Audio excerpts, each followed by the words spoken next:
자, 오늘 니네들이 통합과 첫 시간이거든? 근데, 응? 3단원, 4단원, 페이지 214페이지. 여기서부터 시작하고, 시작은 3단원 먼저 하고, 4단원. 4단원이 먼저 한다는 얘기야.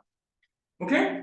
그리고 1단원으로, 너희들 아마 기말고사가 11월 달에 보죠? 11월 달 보기 전에 아마 3, 4단원은 끝날 거야. 왜냐면 4단원은 환경 얘기 나오거든? 환경이니까 되게 쉽고 그냥 이렇게 쉽게 넘어갈 수 있는 거야. 3단원만 좀 하고. 그리고 통합과 공포층 2단원에 물리야. 근데 처음부터 너네 물리 들어가고 그런 것 같아. 그겠지? 응? 잔다고? 나쁜 놈아? 그럼 돼? 너 엄마한테 읽는다? 그런 거 아니야? 하여튼 그래서 상위 끝에 3, 4단원 먼저 그리고 너희들 기말고사 끝날 때 있지? 그때부터 1단원 다시 처음부터 들어가는 거야. 그러니까 아마 시험 너희들 11월 말쯤에 중간고사를 보게 될 테니까 기말고사를 보게 될 테니까 아마 10월 말까지 한 두 달, 8주간에 걸쳐서 3, 4단원을 끝낼 거예요. 오케이? 그리고 나머지 12월 달 12월하고 빠르면 1월 둘째 주쯤에 책이 끝날 겁니다. 난 가능하면 땡길 거거든. 지금 계획은 16주를 잡았어요. 16주를 잡았는데 가능하면 14주에 끝낼 생각입니다. 오케이? 그래야 너희들이 1월 달부터 새로운 과목을 공부할 수가 있어. 통합과학을 처음부터 다시 가는 방법도 있고요. 응? 그럼 복습을 되니까 1학년 때 성적을 좀 잘 맞을 수도 있겠지? 아니면 한 발 더 나가서 물리화학, 생물, 지구과학 중에 선택할 수 있게 해줄 거예요. 미니 클래스. 지금 다른 애들 이제 지금 기말고사 끝나고 12월 되면은 이제 예비 고일 애들 보고 들어오기 시작하거든. 걔네하고 너네하고는 많이 달라질 거라는 얘기야. 얘네는 통합과학을 안 했고 너네는 이미 통합과학을 한 사이클 들었어. 근데 난 통합과학 아무래도 어려워요. 한 번 더 들을 수도 있는데 난 차라리 그러지 말고 물화생지 원 중에서 화학 원, 물리 원을 먼저 들어라. 이렇게 얘기하고 싶어요. 통합과학 먼저 한번 돌리고 나. 오케이? 자, 그러면 오늘 조금 안 맞았네. 자, 산화환원인데 너네 혹시 산화환원 아직 나하고 한번 했지? 산화환원이 뭔지 2학기 때 3학년 2학기 과정에서 산화환원 뭐나 했었잖아. 안 했어요. 야, 3학년 책이 끝났는데 산화환원을 안 했다는 건 무슨 소리야? 중학교에서 배우는 산화. 클래스 많이 보셨니? 맞아, 적절성 얘기 나오는 거. 산화, 산소랑 결합하면 산화였지. 이거 기억나? 또 하나 더 있었어. 나무. 전자가 떨어져 나가도 산화였어. 뭐라고? 그때도 산화였다고. 그럼 반대로 산소가 떨어져 나가면 산원이었지. 산화가 산소랑 붙었잖아. 그럼 환원은 어때야 돼? 산소랑 떨어져 나가야 돼. 이거 했잖아? 그리고 전자를 얻어도 왔어?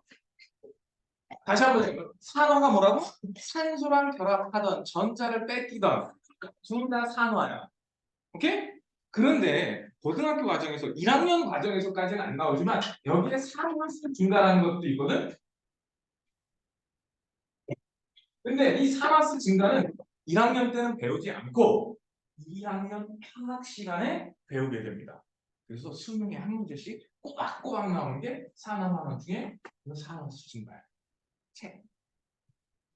이 시기 때 내 책까지 내려줬는데 어떻게 해? 이거 엄마들한테 전화를 안 했더니 엄마들이 책을 안 사주신 건가? 아니, 이게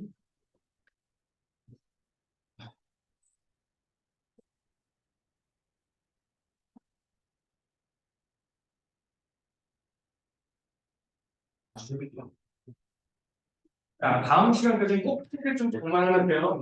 그리고 이 책은 어차피 1년 넘게 쓸 거거든?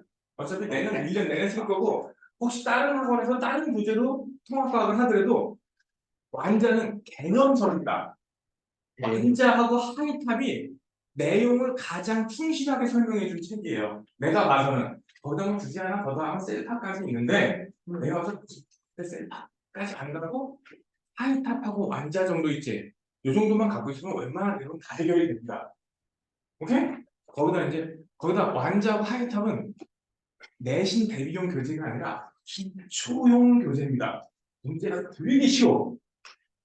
문제 나온 게 다 쉬워. 그래서 그거 들고 내신 대비했다? 망해요.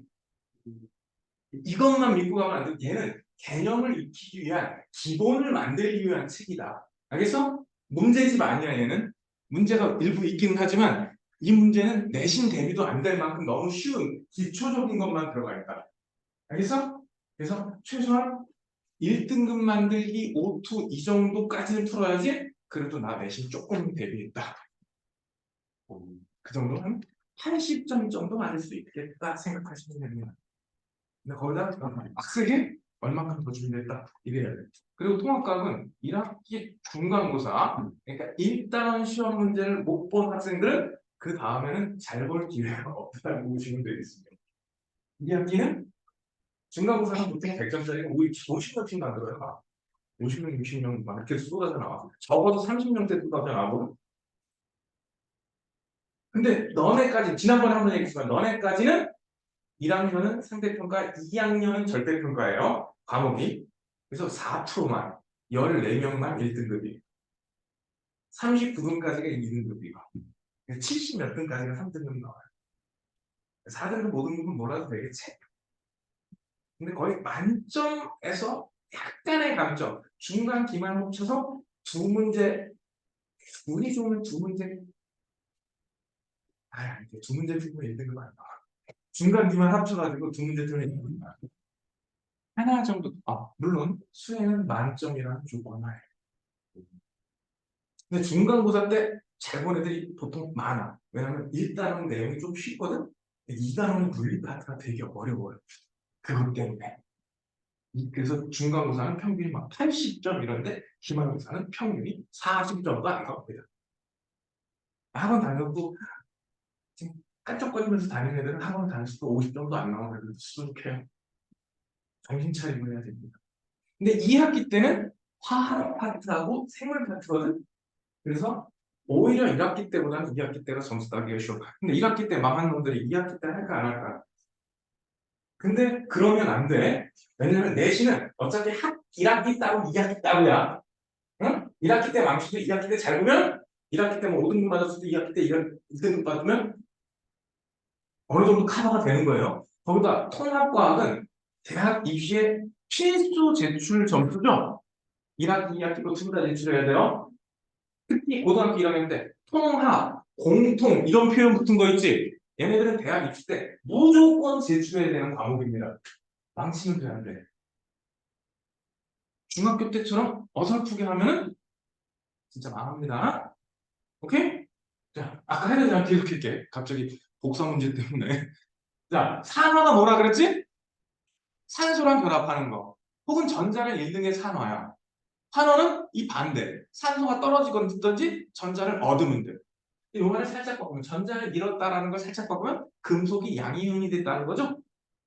비금속, 주기표상에서 오른쪽에 있는 애들이 음이온이 됐다도 그러면 환원이 되겠죠?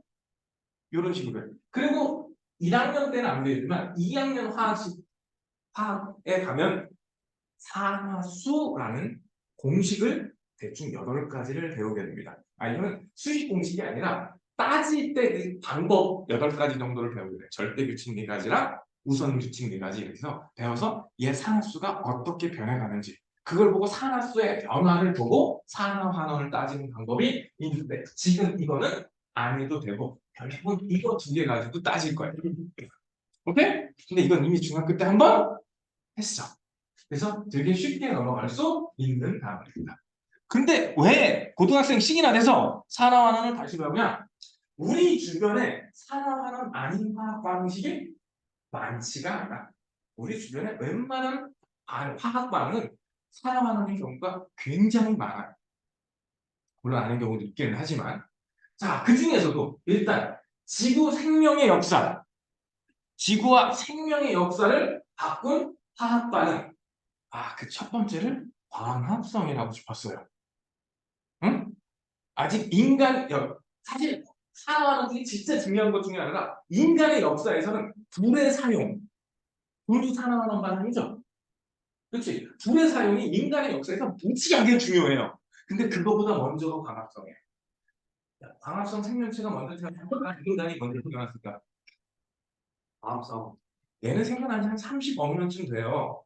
근데 우리 인류의 조상이지, 인간의 조상은 혹은 척추동물이지. 척추동물은 잘 키워줘야 한 6억 년? 5억 년? 이거밖에 안 돼요. 근데 광합성 생물은 잘 키워주면 30억 년 이전으로까지 올라가요. 그게 광합성이 먼저야. 오케이? 근데 응. 공룡은 척추 동물이 아니에요. 파충류는 척추동물이에요. 너네 저기 그 생물의 분류 배우지 않았어? 척추동물의 분류? 예. 어류, 양서류, 파충류. 파충류, 조류, 포유류. 얘네들이 척추동물이야 다. 그럼 우리가 더 먼저 아닌가? 아니죠. 우리 제일 나중이죠. 아유. 이게 진화 순서로 보면은 우리가 제일 나중에 등장했잖아. 척추 동물로 보면 응. 우리가 제일 35년보다 더 오래 전합니다. 야, 공룡 2억 5천만 년 안 돼. 공룡 중생대니까 2억 5천만 년 전 이전이면 고생대인데. 아유, 아니야. 거기 공룡이 1억 저 중생대 1억 5천만 년 정도 되거든. 응? 그 시대 살다 간 애들이야. 근데 우리 인류의 조상은 아무리 잘 쳐줘도 응? 유인원 단계라 그래. 왜냐면 이게 원숭이 종류랑 유인원은 또 다르거든요. 우리는 손가락이 이로 나와 있죠. 발가락은 어디로 나와 있죠? 그렇게요. 아니 어느 방향이냐. 위로요. 이렇게 나와 있죠. 근데 원숭이들은 발가락도 없습니다. 엄지발가락. 즉 손은 이런데 발은 앞으로 우리 발가락 5개가 다 앞으로 오죠. 이래야 인류의 조상급으로 보는 거야. 그래서 원숭이는 우리 인류 직계 조상이라고 보기는 좀 힘들어요. 그래서 이거 따져서 화석급으로 따져갖고 가장 오래된 인류의 조상 화석이 450만 년 정도밖에 안 돼요. 사실 그때는 원숭이랑 구분도 안 되겠지. 응? 이렇게 유인원은 오랑우탄, 침팬지 그리고 고릴라 정도입니다. 근데 얘네들도 우리 인류의 직계 조상 이쪽하고는 안 봐. 왜? 걔네 엄지발가락이 옆으로 나와야 돼. 우리 인류 조상으로 보려면 엄지발가락이 어느 쪽을 보고 있을 때 거기다가 두 발로 걸을 수 있다. 이 두 가지 조건을 갖춰야 인류의 조상이라고 보는데 아무리 오래 잡아봤자 500만 년을 못 잡습니다. 450만 년 정도라고. 그것도 450만 년도 뼈의 일부만 발견됐어. 온전하게 다 발견된 것도 아니에요. 그리고 지금 우리 현생 인류의 직계 조상은 30만 년도 못 가요. 20만 년 정도밖에 안 돼요. 인류가 불을 쓴 거 아무리 잘 잡아줘봤자 100만 년도 못 갈걸? 오늘 인류가 불을 쓴 게? 자, 근데 그거보다 더 먼저가 광합성이라고. 오케이? 사실 광합성은 종류도 두 종류로 나눠야 돼요. 응? 우리 광합성 하면 중학교 때 배웠죠? 광합성 반응식, 화학식으로 외워봐. 고등학생은 그 정도 외울 줄 알아야 돼요. 12개의 물이랑 6개의 이산화탄소가 결합해서 연목체 안에서 포도당 C6, H12, O6랑 산소 6분자랑 물 6분자가 만들어요. 선생님 여기 물 12개, 6개인데 중학교 때는 이거 6개로 배웠는데 그렇게 쓸 수도 있어요. 하지만 그렇게 하면 광합성은 일어나지 않아요. 왜냐면 여기 산소 6개 보이죠? 이거 다 물에서 온 거거든. 어디서 왔다고? 여기 산소 12개지? 여기 산소 12개지? 이 산소 12개가 여기서 떨어져 나온 거란 말이야. 그럼 여기 물이 12개가 없으면 광합성 반응의 진행 자체가 안 됩니다. 그래서 광합성 반응식 똑바로 쓰는 건 이 반응식이 맞아요. 근데 편의상, 응? 편의상 이쪽에 물 띄어내고 여기 6개 써주는 것 뿐입니다. 정확하게 따지면 잘못된 반응식을 쓴 겁니다. 원래 이게 맞아요. 오케이? 근데 이 반응식 이전에 물 대신 항화 수소를 수소 공급원으로 쓰던 황세균이라는 애들이 있었어. 누가 있었다고? 황세균인데 무슨 생각나? 황세균이라면 노란 세균이 생각나죠? 저 황은 그 황이 아니라 원소교 황. 그래서 녹색 황세균과 적색 황세균이 있었는데 얘네들은 광합성을 할 때 수소 공급원을 항화수소를 썼어요. 그래서 수소를 쓰고 남으니까 뭐만 남아? 황만 남았지? 그래서 얘네들이 사는 자리 근처에는 누리끼리하게 황이 남아있어요. 그래서 이름이 황세균이야. 걔네들이 색깔이 녹색인 게 있고 적색인 게 있거든요. 근데 문제는 얘를 수소 공급원으로 했던 최초의 광합성 세균들은 문제가 있어. 이게 화산지대 근처에밖에 없어요. 공기 중에 너무 희박하고. 그러니까 멀리 번성할 수 있었어 없었어. 그래서 대체 수단을 찾은 게 물을 찾은 겁니다. 그랬더니 이제 우리가 아는 반응식이 만들어지고 광합성 결과 뭐가 만들어졌어? 산소가 만들어진 겁니다. 얘는 산소 안 만들어 황만 만들어. 오케이? 이렇게 광합성에서 산소를 만들어내기 시작한 놈이 남세균이라 그래요. 뭐라고? 이제 그 광합성 미생물 중에서 가장 오래됐다고 추정되는 놈이 바로 저 남세균이고 이 남세균은 현재 조금 뒤 배우겠지만 스트로마토라이트라는 형태로 화석 형태로 그 증거가 남아 있습니다. 자 여기서 보면은 광합성을 해서 산소가 만들어졌다는 게 굉장히 중요한 거야. 뭐가 만들어졌다? 이 이전 사실 광합성 세균 이전에 다른 단세포 생물들도 있었거든요. 얘네들은 산소가 없는 무기호흡을 했습니다. 뭘 했다고? 무기호흡, 다른 말로 발효했다고. 근데 산소 없는 세포호흡은 에너지 효율이 굉장히 떨어져요. 근데 산소가 있으면 에너지 효율이 증가합니다. 순서 결국 광합성을 하는 세균이 됐다. 그 중에 누구? 남세균. 여기 일체에서 한 번 더 진화를 한 거야. 남세균이 시작했습니다. 자, 그러다 보니까 얘가 산소를 만들어. 뭘 만들었다고? 산소 처음에는 이 산소가 얘네들 바닷물 속에서 생긴 애들이거든? 최초의 생명체는 바닷속에서 생겼고 최초의 광합성 미생물도 바닷속에서 햇빛이 들어갈 수 있는 얕은 바다에서 생겼을 것으로 추정해. 왜냐? 아직 오존층이 없어. 뭐가 없다고? 오존층이 뭐해? 지켜줘요. 그래, 뭐에서 지켜줘요? 태양 자외선. 자외선 맞으면 세포들 다 파괴되고 죽어버립니다. 네? 그런데 오존층 없으니까 지표면에서 아직 생명체가 살 수가 없죠.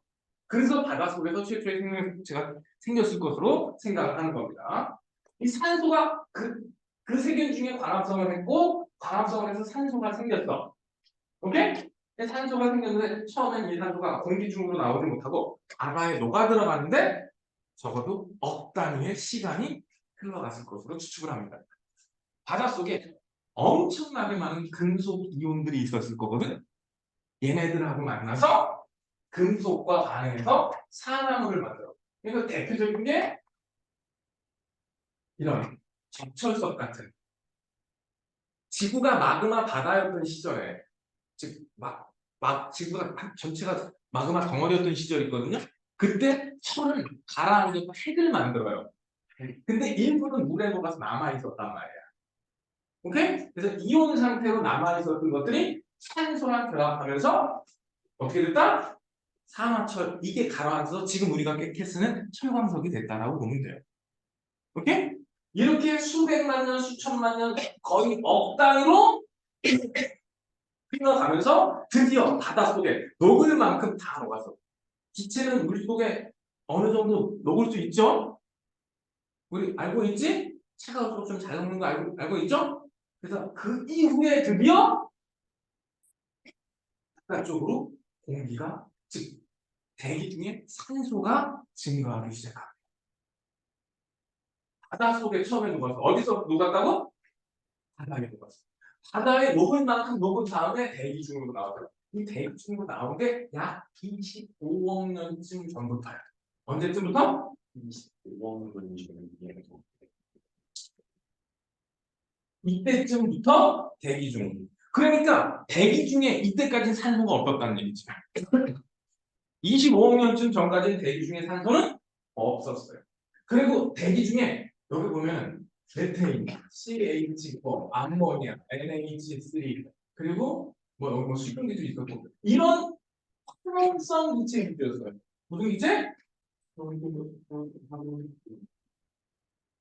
이게 과거 원시 대기에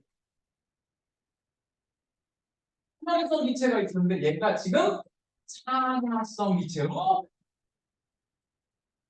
바뀌어 있는 겁니다. 누구 때문에? 산소가 부족 때문이죠. 그래서 암모니아는 N2 형식으로 바뀌었고요. 오케이? 메테인은 거의 지금도 조금 남아있지만 많은 부분 사라졌고요. 오케이? 그래서 과거에 그 원시대기에는 산소가 없었다는 거 꼭 기억해 주세요. 뭐가 없었다? 산소 그거를 환원성 기체라고 하는데 산소가 방합성하는 생명 출현 이후에 산소가 대기 중에 방출되면서 산화성 기체로 환원성 기체가 뭐로 바뀌었다? 산화성 지로 대기 성분이 바뀌었다. 이렇게 기억을 하고 계세요. 오케이? 그러면서 바닷속에 산소 들어가고 육지 공기중에서도 산소 됐죠? 근데 바닷속에서 먼저 생명체가 있었으니까 드디어 다세포 생물로 진화할 수 있습니다. 왜? 에너지 효율이 좋으니까 이전에는 단세포 시절에서는 내가 혼자 에너지 만들어서 나 혼자 먹고 살기 바빴던 거야.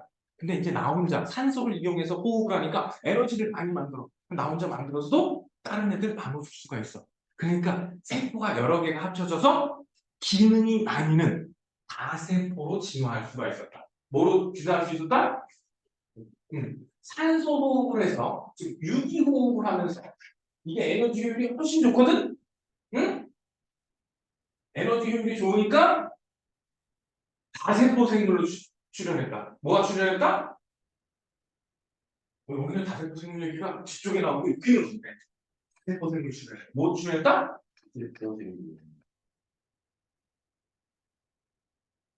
나중에 선칸도기아 시대 후기쯤 거의 말기쯤으로 넘어갑니다. 이거 결국 산소 덕분에 맞아. 오케이? 그리고 대기 중에 산소 증가했죠. 자, 대기 중에 나온 산소가 무슨 짓거리를 하냐? O2가 자외선을 맞으면 쪼개질 수 있어요. 그러면 다시 이거랑 얘가 결합해서 이렇게 됩니다. 이 반응식을 한꺼번에 정리하면 이렇게 정리할 수 있거든? 이때 누가 들어가? 다음에 됐어. 이 얘기를 조금 말을 바꾸면 대기 중에 오존의 농도가 증가하면서 자외선을 막아줬구나. 이렇게 생각할 수가 있어요. 봐. 그것 때문에 자외선이 오존층이 생겼죠. 뭐가 생겼다고? 요새 오존층이 생기니까 자외선을 막아줘. 자외선은 우리 DNA를 파괴하고 우리를 죽일 수 있는 무서운 놈이란 말이야. 오케이? 그런데 산소 덕분에 오존층이 생기니까 드디어 육지로 나올 수가 있어요. 그래서 바닷속에서만 살던 애들이 육지로 올라왔다. 이게 고생대의 시작으로 봅니다. 뭐로 본다? 이게 고생대로 봐. 고생대가 이렇게 시작했을 것으로. 자, 다시 한번. 최초의 생명체는 뭐? 어디서 생겼다? 최초의 생명체는 바다에서 단세포이면서 원생동물이면서 원핵이면서 지금 힘이 없었다는 거지. 원핵 세포이면서 무기호흡을 했을 것이다. 산소 없으니까. 그리고 구조가 단단했을 것이다. 이런 놈이 바닷속에서 오래 지나면서 광합성하는 놈이 생겨나게 될 거야. 오케이? 최초 생명체가 거의 굳이 하나 더 하자면 얘는 종속 영양분들. 근데 광합성하는 놈은 독립 영양생물이라는 거예요. 원시 바다에는 유기물이 되게 많았을 것으로 추정돼요. 막 벼락치고 이러잖아? 기체가 모였는데 벼락치면 거기 아미노산 같은 것들이 만들어져요. 그게 몇 억 년 동안 반복돼서 바닷속에 유기물이 많아서 종속 영양분들이 먼저 생기고 그게 떨어질 때쯤 광합성하는 놈이 출현했을 것으로 추측을 합니다. 응? 그런데 이 광합성하는 놈 중에서도 최초가 아니라 얘는 첫 번째가 아니라 두 번째쯤 된다. 근데 여러분들 그냥 남세균만 기억하세요. 남세균이 출현해서 얘가 뭘 만들었다? 산소를 만들었다. O2를 만들었다. 그러다 보니까 바닷속에 녹으면서 금속하고 반응해서 일부 가라앉고 시간이 지나서 어디로 나왔다? 대기로 산소가 방출이 됐다. 오케이? 요 과정에서 어떤 놈이 생겼다? 유기호흡하는 놈들이 생겼다. 뭐가 생겼다고? 여기서 산소호흡하는 생물이 등장하면 사실 바다 대기에 나오기 전에 먼저예요. 응? 유기호흡하다 보니까 더 구조가 복잡하고 다세포 생물이 출현할 수 있는 계기가 된다. 그리고 대기 중으로 나온 산소 덕분에 오존층이 만들어졌고 오존층 때문에 드디어 바닷속에서 육지로 생명체가 올라오는 계기가 되었다. 오케이? 그리고 여러분들 호흡 중학교 때 배웠죠? 광합성 거꾸로 하면 되는 거. 어? 기억하세요? 우리가 알고 있는 호흡은 유기호흡이야. 산소를 소모하는 에너지 효율이 좋은 거란 말이야. 근데 여러분들도 무기호흡 할 줄 알아요? 어이 보지 마! 너희들 오래 달리기 하면 그 다음날 다리 어때? 근육통은 죽겠지? 그게 무기호흡의 결과야. 우리 세포도 무기호흡 할 줄 알아요? 근데 에너지 효율이 엄청나게 떨어집니다. 자, 지구 역사에서 그러니까 이것도 산화환원 반응이야. 호흡, 광합성 둘 다 산화환원 반응이야. 중학교 때 광합성은 환원이라고 배웠을 것이고 호흡은 산화라고 배웠을 거거든? 이따 왜 그런지 가르쳐줄게. 광합성이 환원이고 호흡은 산화다? 이 말 잘못된 말이야. 왜 그런지 좀 이따 가르쳐줘요. 그 다음에 다음으로 유명한 거 아까 얘기했죠? 연소라고. 뭐라고? 우리 인류가 화석 연료, 연소, 화석 연료가 아니라 불 자체를 사용하면서 어마무시하게 발전합니다. 밤에, 미안해. 밤에 잘 보여요? 불이 났거든요. 즉 우리 인류는 밤에 적응하지 못했습니다. 눈이 밤에 적응 못했어요. 근데 대부분 맹수들은 밤에 적응을 했죠. 자, 물어볼게. 그만 졸고 너 저기 늑대 한 마리랑 싸워서 이긴 자신 있어?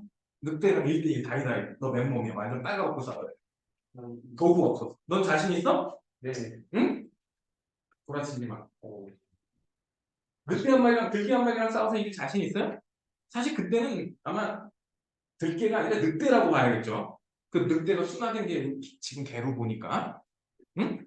싸워 이길 자신 있어요? 그러면 그때 당시에 검치 호랑이라는 거 있었죠? 옛날에 이빨 이렇게 툭 튀어나온 호랑이 있지? 얘네들은 밤에도 보고 너희들보다 훨씬 세죠? 싸워서 이길 자신 있어요? 없어요? 만약에 밤이 되면 우리 조상들은 어땠을까? 맞아요. 밤이 되면 철저히 약자예요. 사실 우리 조상들은 잡식성이에요. 대부분 푹 뜯어먹고 살았겠지. 죽은 애들은 뭐 작은 놈들은 사냥을 할 수도 있었겠지만 대부분은 죽은 걸 먹던지 푹 뜯어 먹었겠죠. 근데 밤에는 뭐 철저히 약자였을 거야. 진짜 보이지도 않고 그렇다고 우리 조상들이 털이 많았어? 지금 우리보다는 많았겠지만 밤이 되면 춥고 배고프고 언제 누구한테 물려갈지 모르는 약체였다고. 그러다가 어느 순간 불을 접하게 돼. 대부분 표의적으로 불을 좀 무서워하거든요. 근데 우리 조상들도 처음에 불이 무서웠겠지. 근데 근처 가보니까 어떤 일이 생겨? 아주 따뜻해. 그치? 두 번째, 주변이 보여요. 아마 불을 안정적으로 다루는데도 엄청나게 시간이 걸렸을 거예요. 불이 자연적으로 발생하는 게 자주 발생하냐? 어쩌다 한 번 발생하냐? 어쩌다 한 번이죠?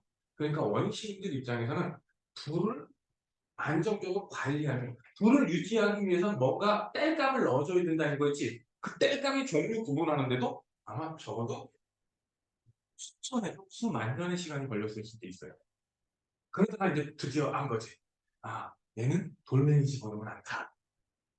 마른, 젖은 거 말고 마른 나무를 넣어 안정적으로 공급을 해야 불을 유지할 수 있어. 이러면서 불을 관리를 하기 시작했을 거야. 그러면서 한 군데 모여 사는 주거 생활이 가능해지죠. 그전에는 동굴 생활도 못했어. 왜? 동굴 어둡죠? 동굴에 뭐 살아? 너 공하고 싸워서 이길 자신 있어? 안 됐겠지? 근데 그때는 이제 불을 피우면 곰이나 이런 털 달린 애들 도망가니까 거기서 살면서 입구에다 불 하나 딱 붙여놓으면 아무래도 안정적으로 생활을 할 수가 있었겠죠. 그러면서 음식을 익혀 먹습니다. 음식을 익혀 먹으면 소화가 잘 되고요. 소화가 잘 되면 양질의 아미노산 공급이 수월해집니다. 특히 어렸을 때, 아기 때 양질의 아미노산 공급은 두뇌 발달에 굉장히 도움이 됩니다. 오케이? 그러니까 두뇌가 더 발달했고, 오케이? 그리고 불을 이용해서 금속을 쓸 수 있게 됩니다. 뭘 쓸 수 있게 돼? 저기 구리가 섞인 광석 있지? 그거 집어넣고 모닥불 하나 피우잖아? 그러면 구리가 한 800도쯤에서 녹거든요? 응? 아, 800도래다. 한 1000도 좀 넘는 데서 구리가 녹거든요? 근데 모닥불 세게 때우면 한 1100, 1200도까지 올라가요. 그래서 구리를 금속을 쓸 수 있었지. 처음에는 녹는 점이 낮은 애들 먼저 썼을 거예요. 그러다가 청동이 발견, 청동을 쓰게 되고 철을 쓰게 되고 국가의 기틀을 마련하게 되는 거죠. 여기서 화석연료만 나오는데 불이라는 것 자체가 우리 인류의 문화 발달에 너무나도 어마어마한 영향을 미치게 산화환원 반응인 연소입니다. 중학교 때는 불에 타는 거는 산화라고 배웠는데 그 역시 거짓말입니다. 좀 이따 다 얘기해 줄게. 왜 거짓말이야? 화석연료 뭐가 있니? 석탄, 석유, 천연가스, 뭐뭐뭐? 석탄, 석유, 천연가스. 얘네들이 산소하고 만나면 화석연료의 주성분이 산소랑 수소가 주성분이에요. 그러다 보니까 얘네들 나오는데 이 안에 이제 과거에 얘네들은 생명체였거든. 그러다 보니까 이 안에 일부 질소도 있고 일부 황도 있어. 그래서 뭐 황화, 저기 저황 SO2 같은 황산화물이 나오고 얘가 물에 녹일 때 산성비. 그래서 화석연료 많이 되면 공기가 더러워진다. 뭐 이런 얘기까지 나오는 거죠.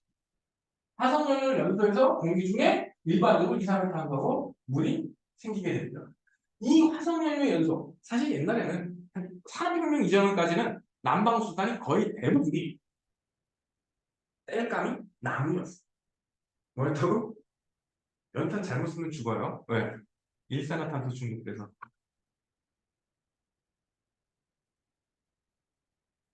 그래서 우리나라에서도 대장간에서 조금씩은 썼는데 저 석탄을 난방용으로 쓰기 시작한 건 얼마 전에 조선시대에 일부 썼다가 어떻게 됐을까?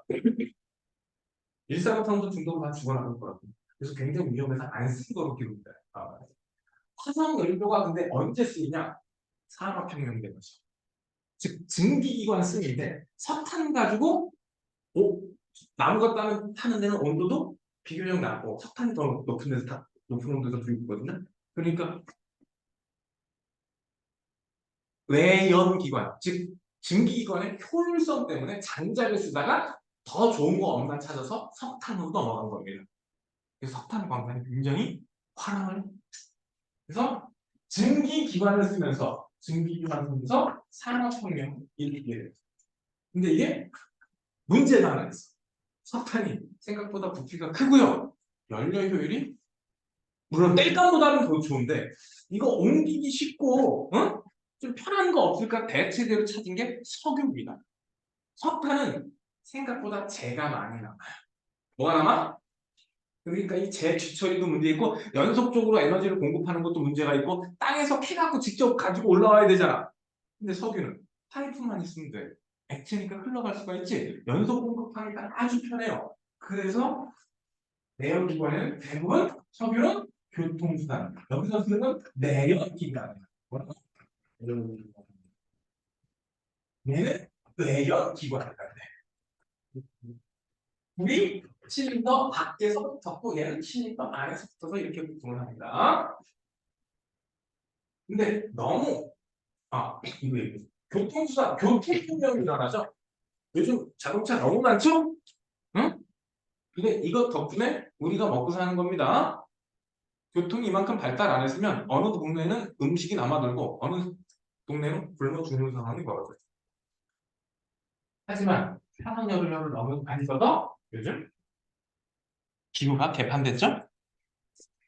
그 다음에 또 하나 철의 재력, 금속의 재력. 자, 우리 한반도에서 철을 본격적으로 쓰기 시작한 건 고구려 정도 봅니다. 사실 고구려가 시작되기 이전에 북부여 시절 있지. 북부여 시절에도 일부 철기를 쓰기는 했어요. 즉 고조선 후반기에도 일부 철기를 썼는데 그건 너무 소량이고 청동기에서 철기로 넘어오는데 대충 3,000년의 시간이 걸립니다. 네? 한 400도 정도 더 올려야 철을 녹여서 쓸 수 있거든. 그래서 철을 고구려 시절에는 1년 내내 생산한 철 있지. 그게 요즘 우리나라에서 하루 생산한 철보다 적을 거야. 그때는 검 하나 만드는데 한 달씩 걸렸으니까. 검 한 자루 만드는 한 달 이상 걸렸어요. 그럼 철과석을 때다가 며칠 동안 돼서 그걸 녹인 걸 갖다가 두들기고 또 두들기고 해가지고 검 한 자루 만들어야 돼. 근데 지금은 한 번에 막 수십 톤씩 철이 콸콸 쏟아져 나오죠. 철을 쓰기 시작하면서 본격적인 국가의 형태가 만들어집니다. 본격적으로 대량 전쟁이 시작되고요. 그게 우리나라에 한 2000년쯤 전 고구려부터 시작이라고 봐요. 자, 근데 철은 금속이야. 철은 뭐라고? 금속은 대부분 반응성이 크기 때문에 원소 상태로 존재하지 않고 대부분 사화물 형태로 존재해요. 어떤 성분 어떻게 존재한다고? 산소와 결합하는 거죠. 그런데 철이 산소랑 결합하면 부서지기가 해요. 어떤 금속도 산화물 형태는 쉽게 잘 부서집니다. 오케이? 그래서 어떻게 돼? 산소를 제거해야 돼. 뭐 해야 된다고? 그게 재련이라는 거야.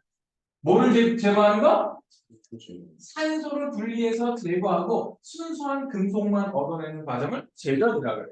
그래서 금속 원소는 사용하기 전에 반드시 재련 과정을 거쳐야 한다. 그만둬라! 왜 이렇게 좋은 놈들이 많아? 이거 덕분에 철기 시대가 시작이 되고 철기 시대가 아까 우리로 따지면 언제쯤?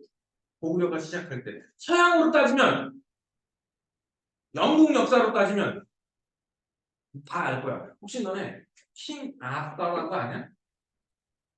우리 발음으로 아더왕. 아더왕 몰라? 카멜로. 영화 있잖아. 맞아요, 있어요. 그게 영국에서 이게 역사인지 소설인지 아직도 헷갈려하는 그런 얘기거든. 엑스칼리버. 맞아요. 그 엑스칼리버 그거 얘기하려고 내가 얘기를 꺼낸 거예요. 근데 엑스칼리버 앞에는 항상 수식어가 붙어요. 신검 엑스칼리버. 어떤 신이 내린 검. 왜냐? 그 검 어디서 났어? 아니, 그거 뽑은 거. 바위에서 뽑았죠? 맞아요. 바위에서 뽑았어요. 애들. 그냥 왜 그 검이 신의 검이냐? 남들 청동기 휘두를 때 혼자 강철검 휘두른 거야. 근데 강철검은 청동을 베어버려요, 진짜. 물론 이게 약간 지금 띵하지만 잘 치면 이렇게 진짜 싹 베어줍니다. 남들 청동기 휘두를 때 혼자 강철검 휘둘렀어. 그러면 싸우면 누가 이기겠냐?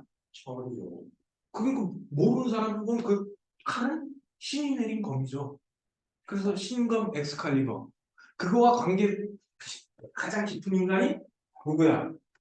멀린이라는 마법사죠? 왠지 그럼 이 멀린이라는 마법사는 진짜 마법사일까? 철을 재련할 수 있는 대장장이었을까? 대장장. 이렇게 보는 견해도 있어요. 즉 우리가 고구려 시작할 때 유럽 쪽에서는 아더왕의 전설이 시작됐죠. 그게 철의 재련과 굉장히 연관성이 있다. 그리고 철을 본격적으로 이용하면서 고대 국가, 여기서 고대 국가라고 보기는 그렇지만 우리나라 고구려처럼 제대로 된 나라 있지. 그 나라 분명히 제대로 발전할 수 있었고 드디어 대형 전쟁이 시작되죠. 고구려는 단 한 번도 인구가 1,000만이 넘어온 적이 없죠. 왜요? 나라가 좁았잖아, 중국에 비해서. 그런데 그 조그만 나라가 그 큰 중국하고 그렇게 싸워서 660년을 넘게 버텼어요. 고구려 입장에서 몇십 년에 한 번씩 전쟁이 났어요. 50년을 평화롭게 가본 적이 없어. 중국이 한참 먹어. 근데 어떻게 이겼을까? 이가 죽었어. 맞아. 철기 문화가 더 발달했다. 너네들은 모를 거야. 너네들 태어날 때쯤이니까. 주몽이라는 드라마가 있었어요. 거기 끝 무렵에 고구려를 이제 막 건설할 무렵에 보면은 한나라하고 전쟁을 하거든. 한나라 검은 우리 검하고 부딪히면 깨져. 근데 우리 검은 멀쩡해. 사기네. 그리고 걔네 검으로는 우리 갑옷을 못 들어. 우리 철이 더 좋으니까 걔네 검으로는 우리 갑옷을 못 들는데 우리 검으로는 걔네 갑옷을 베어버릴 수가 있어. 이거 걔네 화살로는 우리 갑옷을 못 들어. 근데 우리 화살로는 걔네 갑옷이 뚫려. 그러면 걔네 100만, 우리 한 2, 30만 돼도 이길 수 있을까 없을까? 이게 어려워. 그래. 그 중국 걔네들 좀 100만 쳐들어왔다가 고구려 그 수나라에서 300만인가 몰고 들어갔다가 3만 살아갔잖아. 그 정도는 황제는 뭐 눈가라 하나 반갑다고 자기 쪽도 있고 그게 가능하면 왜 고구려가 항상 소수 물론 성 안에서 수비전을 했지만 그렇게 효과적인 전투를 할 수 있었던 이유 중에 하나가 무기가 더 좋으니까 병사 하나가 훨씬 여러 명의 적군을 상대할 수가 있었다라는 관점도 있다고. 이게 뭐 정설은 아니지만. 오케이? 근데 시간이 흐를수록 그 기술력이 어떻게 됐을까? 비슷비슷해졌겠지? 자, 비슷한 무기를 들고 있으면 쪽수 싸움이죠? 그러니까 결국 고구려가 망한 거죠. 철갑기마대는 고구려, 고구려 중후기까지만 해도 아시아 전체에 철갑기마대를 유지하는 나라는 고구려밖에 없었다고 합니다. 동아시아 전체에서. 근데 고구려도 철갑기마대가 단 한 번도 1,000기를 넘어가 본 적이 없대요. 즉, 철을 만들기가 그때 어땠다? 그만큼 힘들었다. 그래서 지구 역사를 바꾼 여러 산화환원 반응 중에 광합성, 호흡, 화석연료의 연장, 요 정도가 지구에서 생명체가 발전하는데 굉장히 중요한 영향을 준 건데 얘네들이 공통점이 하나 있어요. 전부 다 산화환원반입니다. 전부 다 뭐라고? 얘네들이 전부 다 산화환원반입니다. 요 한마디를 하려고 앞에 주구장창 떠든. 자, 그 다음에 산화환원에서 아까 기본적인 거 중학교 때도 한번 했고 산화는 뭐라고? 산소가 올라간다. 산화는 뭐라고? 산소가 떨어져. 근데 재밌게도 화학 반응할 때 산화만 독립적으로 일어나는 경우, 환원만 독립적으로 일어나는 경우는 존재하지 않습니다. 산화와 환원은 반드시 동시에 일어납니다. 잘 생각해봐. 내가 여태까지 수업하면서 별을 몇 번 그렸는지. 두번 방법. 여태까지 내가 너네 수업 중에 별 그린 게 10번이 안 되거든? 2달 동안? 그만큼 중요하다는 얘기. 산화 환원은 반드시 동시에 일어납니다. 즉, 두 물질이 반응해서 산화가 일어나잖아? 그럼 한 물질은 산화되면 그 반응하는 상대 물질은 반드시 산화됩니다. 산화와 반응은 반드시 어떻다? 같이 일어나는 동시에 일어나요. 그리고 또 하나 재밌는 거. 여기 탄소 입장에서 산소가 결합했죠? 그러니까 이게 산화된 거야. 뭐가 됐다고? 그러면 산소 입장에서는 뭐가 된 거야? 산화는 된 거야. 산소는 웬만하면 산원이에요. 나중에 2학년 때, 응? 자, 예외되는 경우를 배워. 산소가 산화되는 경우가 있거든? 정의상 산소랑 결합하면 산화죠. 걔가 산화됐으면 산소는 환원되는 게 맞죠? 그런데 딱 한 경우 빼고는 산소는 전부 다 환원된다. 산소는 뭐 된다? 환원 된다. 여기서 구리 입장에서는 어떻게 된 거야? 산소가 떨어졌으니까 자유로운. 환원이 됐고, 산소 입장에서는 산화가 된다. 이런 식으로 기억해 줍니다. 반드시 산화와 환원 동시에 진행된다. 어떻다고? 예. 그리고 요거 산화됐죠? 아, 환원됐죠? 떨어졌으니까. 얘는 산소 붙었으니까 산화됐죠? 반드시 동시에 일어난다. 반드시 어떻게 일어난다? 그러면 환원된 얘가 환원됐고 얘가 산화됐으니까 얘가 얘를 산화시켰다. 그래서 환원된 거는 산화제로 사용이 된 거고 산화된 놈은 환원제로 사용한 거예요. 산화환원은 내가 어떻게 됐느냐가 기준이야. 근데 산화제, 환원제는 상대가 어떻게 됐느냐가 기준이라고 보시면 되겠습니다. 시험 문제 산화, 환원, 산화제, 환원제 이거 잘못 들으면 틀립니다. 꼭 기억하세요. 산화되면 환원제고 환원되면 산화제입니다. 여기까지는 중학교 때 했어요. 솔직히 산화하는 공식성도 중학교 때 기본 개념은 나왔고요. 그래서 실제 반응 여기 산화하는 반응 오른쪽에 여러 개가 나왔는데 앞으로 넘어가요. 산소가 떨어졌지? 환원이야. 오케이? 산소가 결합했으니까 산화야. 사실 요 반응하고 요 반응에서는 요것만 차이 나요. 오케이? 요것만 차이 나고 나머지 똑같은 반응이야. 그리고 산화 제3철과 산화 제3철이라고도 하지만 우리 이걸 철석, 철석이라고도 불러. 철광석이라고 부르고 이렇게도 불러요. 산소 3개 떨어져 나갔어요. 몇 개? 3개 떨어져 나갔어요. 그리고 이거 마그네슘. 마그네슘에 산소가 붙었으니까 산화, 떨어졌으니까 환원. 꼭 기억을 합시다. 요거 조금 전에 조기 위해서 나왔던 반응식인데 요거 봅시다. 두 개의 산화제 2부리가 산소랑 결합해서 두 개의 분이랑 그리고 이산화탄소 이렇게 만들어졌는데 자 여기서 떨어졌으니까 한원 얘는 산소랑 결합했으니까 산화 한원 됐으니까 산화됐는데 이거였고요. 산화됐으니까 한원제로 쓰인 겁니다. 요거하고 굉장히 흡사하게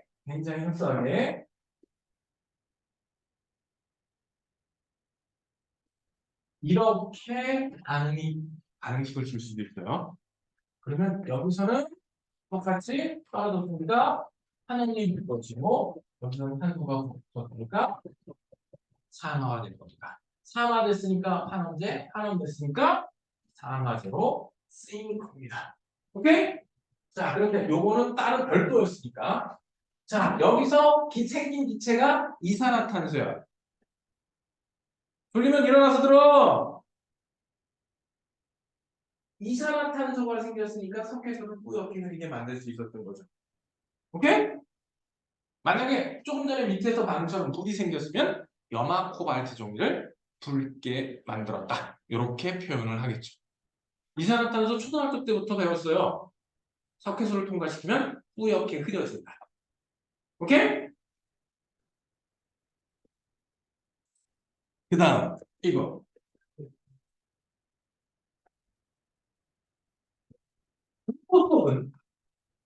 이코속은 겉불꽃과 속불꽃이 있죠. 겉불꽃에는 산소가 좀 많아요.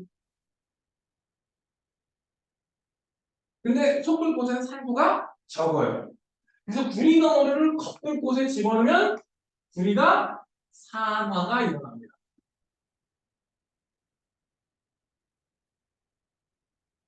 검은색은 표현. 뭐로 된다고? 근데 송불꽃에서는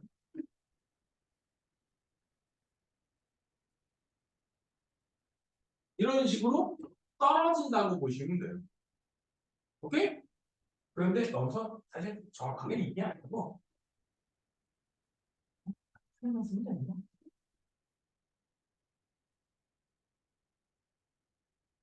이렇게 가는 거예요.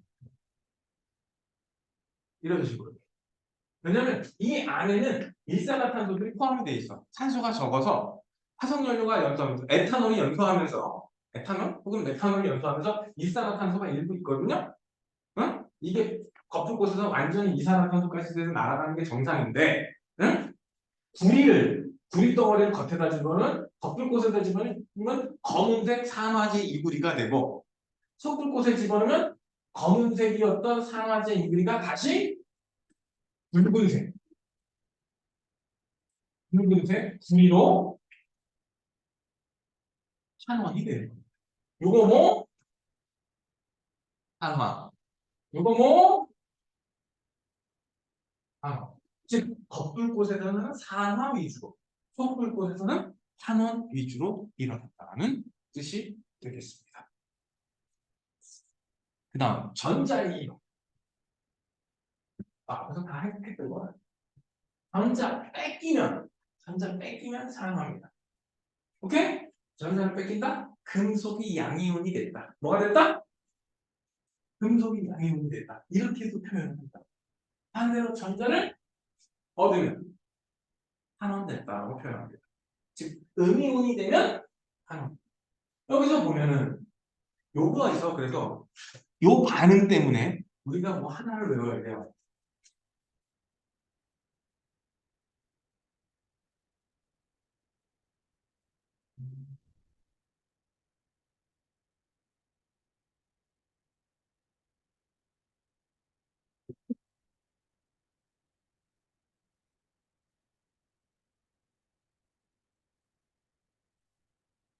금속의 이온화 경향이라고 합니다.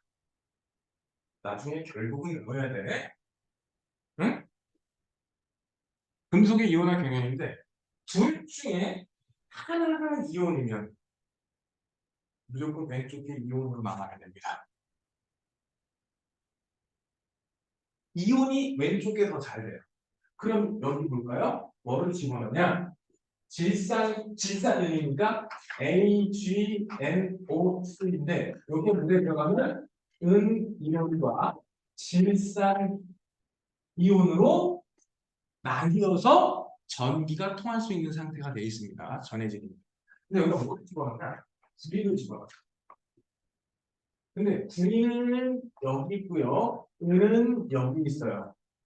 조금 전에 두 가지 중에 한 가지가 이온이면 누가 이온으로 남아야 한다 그랬죠? 왼쪽 거. 그럼 얘 중에 누가 이온이 남아야 돼? 구리가 이온이 돼야 돼요. 현재는 음이 이온이지만, 응? 누가 이온으로 남아야 돼? 구리가 이온으로 남아야 돼. 그래서 구리가 전자 두 개를 내놔. 구리는 이온이 되면 보통 전자 두 개를 내놔. 그럼 음이 이 전자 두 개를 받아서 은이 석출됩니다. 여기 뿌옇게 뭐가 달라붙은 거 있지? 이게 은가루예요. 오케이? 이게 은입니다. 그러면서 원래는 색깔이 없이 투명했어. 얘는 용액이 투명한데 문제는 이 새끼가 반응이 진행될수록 점점 투명색이 진해집니다. 언제까지? 은이 다 없어질 때까지 계속 구리 이온이 나와요. 그런데 구리 이온 하나 튀어나올 때 은 이온 두 개가 없어져요. 그냥 전체적으로 이온 개수는 점점 줄어들게 될 겁니다. 그러다가 결국 반응이 끝나면 프로딩딩한 용액이 남아있게 됩니다. 구리는 아까 무슨 색이라고 했지? 구리 노랗거나 뭐 이렇게 얘기하면 안 돼요.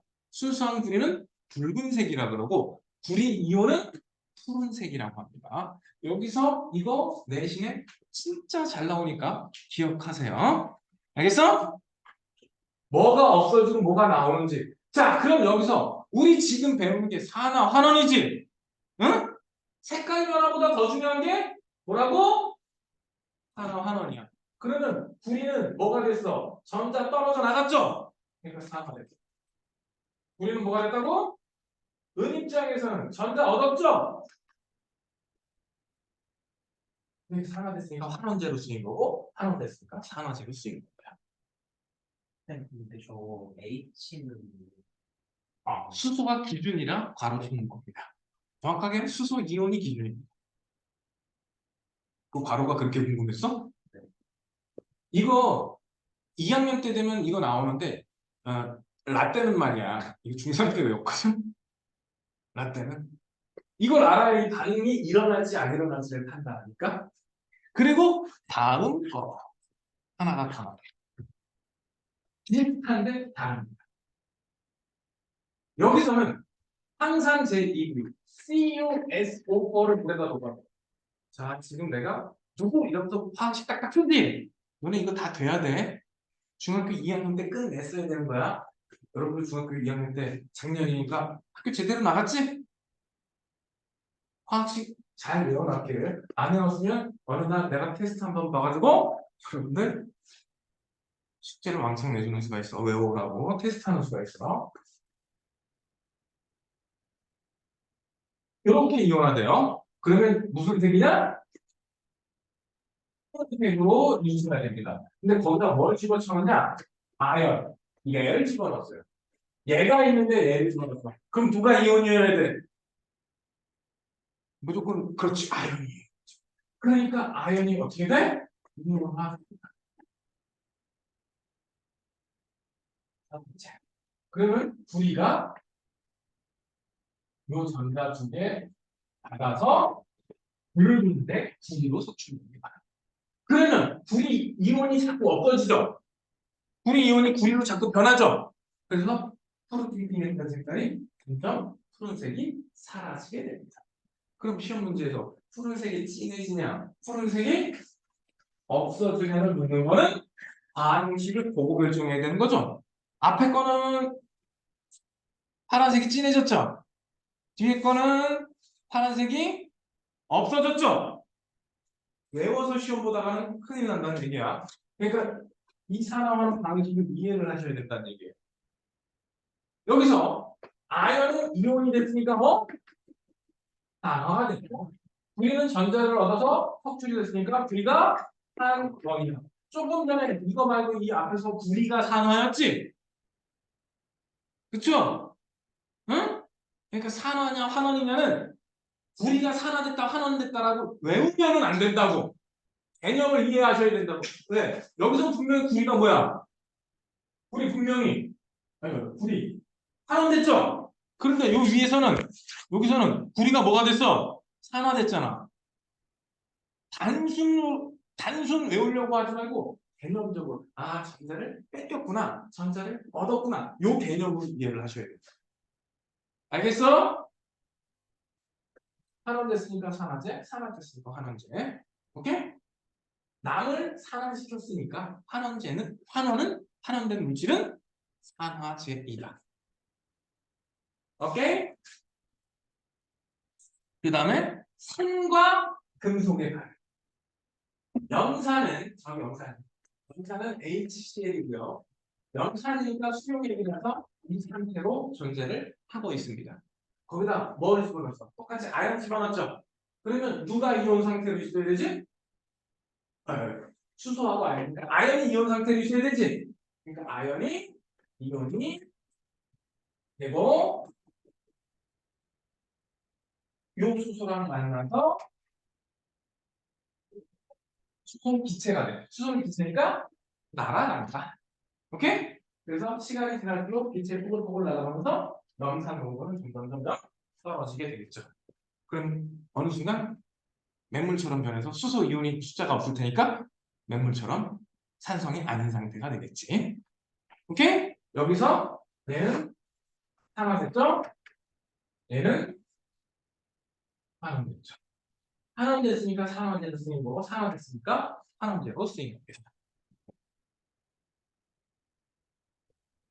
오케이? 그 다음에 또 재밌는 거 하나 더 나왔네.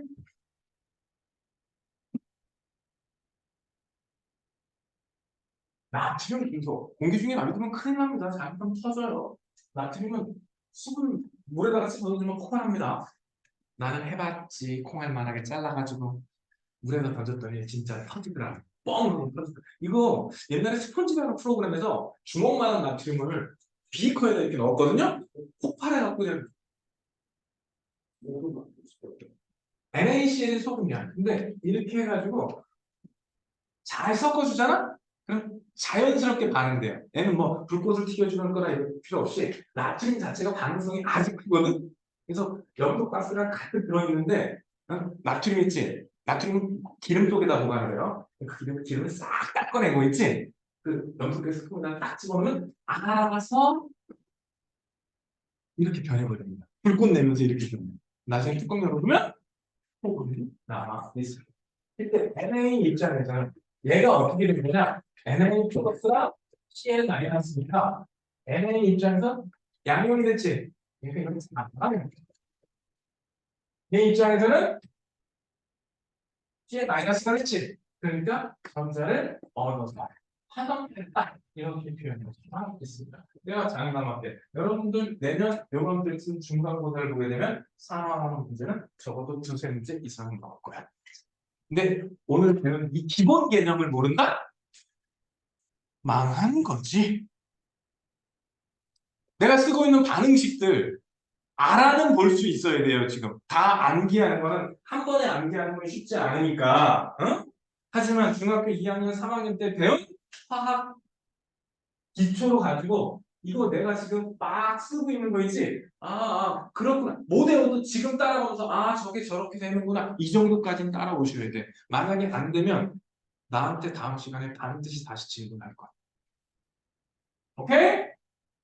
그래서 마그네슘의 산화 하나 더 나왔어요. 이거 3학년 1학기 때 질량 보존 법칙할 때 3대 2 기억나지? 응? 이게 바로 그거였어. 그때도 두 개의 mg 플러스 O2 해갖고 두 개의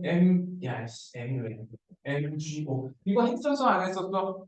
했었죠. 산소랑 결합했으니까 산화. 얘는 산화. 응?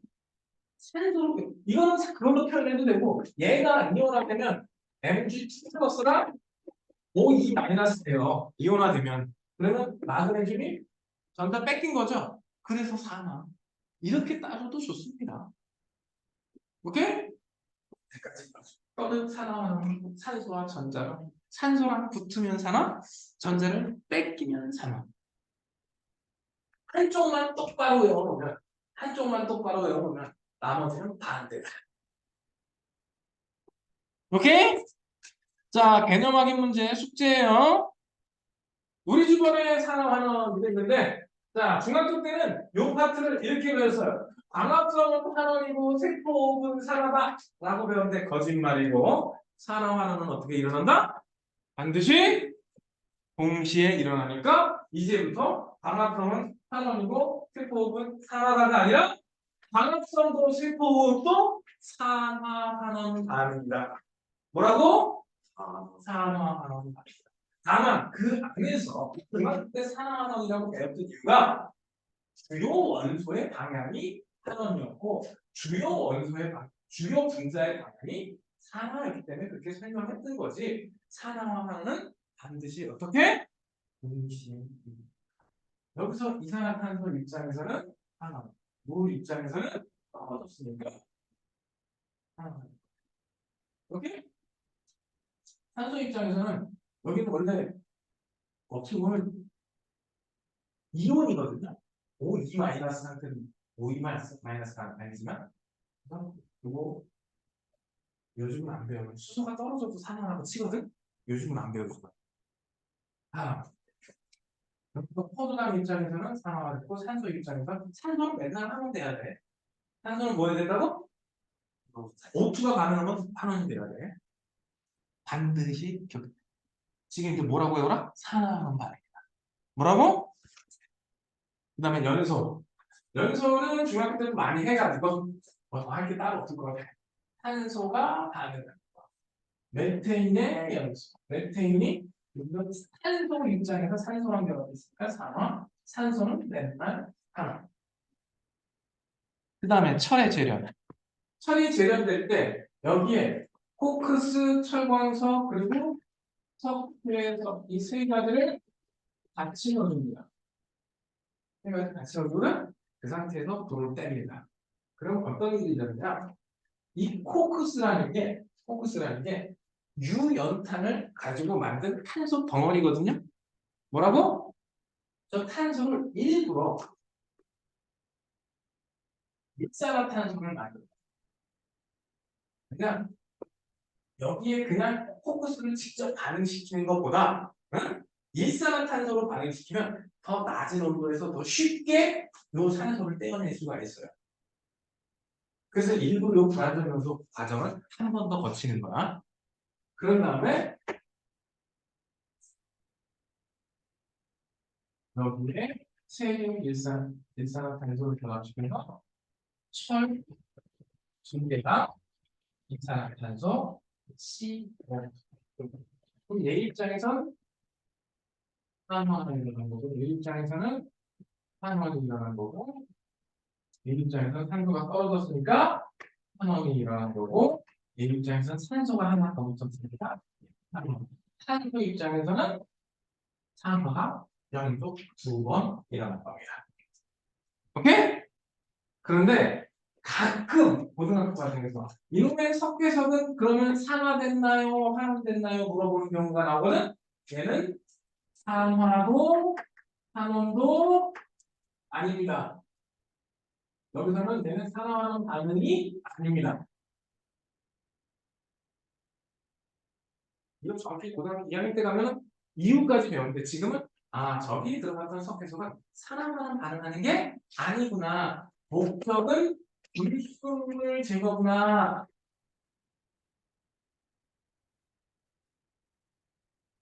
즉, 이 철광석속에 포함되어 있는 규산염 광물 있지?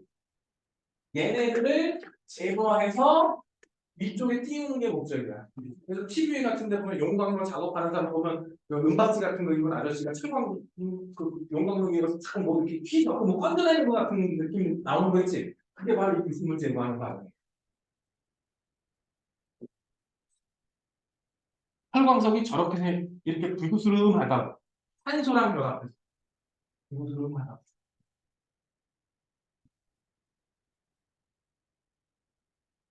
산소랑 반응이 이런 식으로 있어. 자, 그 다음에 철은 그러면 우리가 철 억지로 띄어냈죠? 근데 아까 반응식에서 봤듯이 철은 반응성이 비교적 커. 그럼 공기 중에 노출되면 다시 산소가 결합해서 산화되겠죠. 그 말을 우리는 다른 말로 녹슨다 표현하지.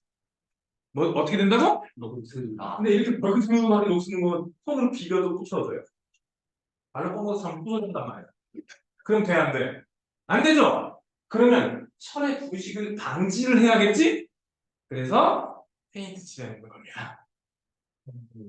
20대 철이 다시 엉망으로 보시면 돼요. 그래서 고철 수집하는 겁니다. 철은 거의 100%에 가깝게 재활용할 수 있어요. 금속 종류는 재활용률이 굉장히 높아요. 금속 종류. 오케이? 그래서 알루미늄이나 철은 고철값도 꽤 나가는 거예요. 그게 철광석에서 가는 것보다 돈이 싸게. 오히려 한번 써있으면 이런 거 있지. 이런 거 갖다가 다시 그 용도를 얘는 불순물은 안 섞여. 근데 철광석은 불순물이 가는 거. 그럼 뭐가 이익이 있어? 얘네들 갖다 하는 게 훨씬 이익이에요. 요즘은 옛날에는 엿장수라 그랬는데 옛날에는 저 구리하고 철 있지, 응? 주워가지고 갖다 좀 엿주고 그랬거든. 도시 애들은 몰라. 시골에는 아직도 그거 있어요. 요즘은 엿을 안 주지, 비누를 주지. 여러분 먹고 싶어. 엿 드세요. 야, 가게에서 술 먹으면 되지 뭐. 우리 땐 엿 먹고 싶으면 진짜 그 그 돌아다니면서 있죠? 그 한전에서 나와서 전보식으로 작업하면 그 구리선 또가리 있지? 그거 구리선 뺏기고 그 안에 구리만 모아서 요만큼 갖다 주면 엿을 진짜 이만큼 넣거든? 자, 일단 철을 녹슬지 않게 만드는 철 부식 방지. 첫째 뭐라고? 페인트 칠하는 거야. 페인트 칠하고 기름 칠하는 거 있지? 그게 산소랑 접촉을 못하게 만들어주는 거지. 페인트 칠하면 산소가 못 들어갈 거 아니야. 기름 칠해놔도 산소가 못 들어가겠죠? 그래서 이게 산소와 접촉 차단입니다. 산소와 접촉을 차단. 그 다음에 주석이나 알루미늄을 얇게 입히다 그랬죠? 이거 뭐라고 그러니? 이거 살짝 입히는 거. 코팅 말고 도금한다 그랬어, 도금. 반지나 이런 기름도 도금한다 그랬지. 도금. 뭐 주석이나 아이언을 철에다가 주석이나 아이언을 대고 하면 양철, 산석 이렇게 합니다. 즉 결국 다 뭐야? 산소랑 잘 안 만나게. 오케이? 그렇게 해놓는 거야. 그리고 또 하나 음스타보라는 게 있어. 뭐가 있다고?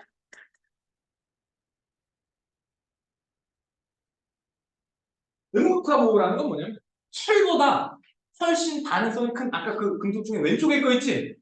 아이언이나 마그네슘 있지? 그 덩어리를 붙여놓는 거야. 예를 들어서 대부분의 기름 탱크 있죠? 주유소에서 쓰는 기름 탱크가 철로 만들어지거든? 땅에다 파묻어놔요. 그냥 파묻어놓으면 몇 년 되면 그거 저 녹슬어서 구멍 나거든? 근데 그러면 돼야 안 돼. 그럼 기름 유출이죠? 그래서 지표면 아래 탱크물을 이렇게 파묻어놨지?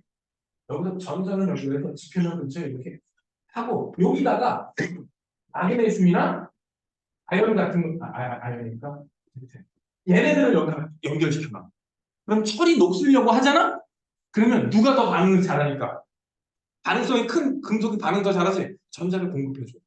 그리고 얘네가 녹슬어 나가. 그럼 얘는 많이 녹슬어 나가면 요거는 그냥 다시 또 껴내고 다시 교체해주는. 물론 100% 보호는 못해요. 하지만 5년 만에 빵꾸 날 거 15년, 20년까지 수명을 연장시킬 수는 있어. 그게 음극화 보호라는 거야. 뭐라고?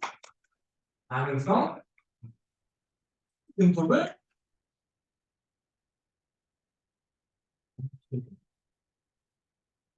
그런 식으로 가르치면 돼요. 가장 대표적인 예가 얘도 있지만 또 어디서도 그렇게 많이 쓰냐면 대형 H대.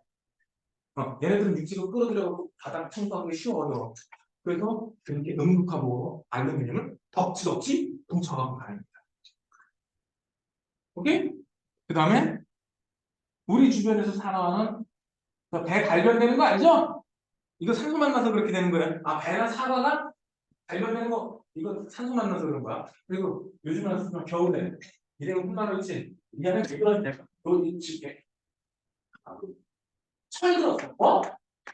철, 황, 탄소, 그리고 전해질 조금, 소금물 같은 거, 어?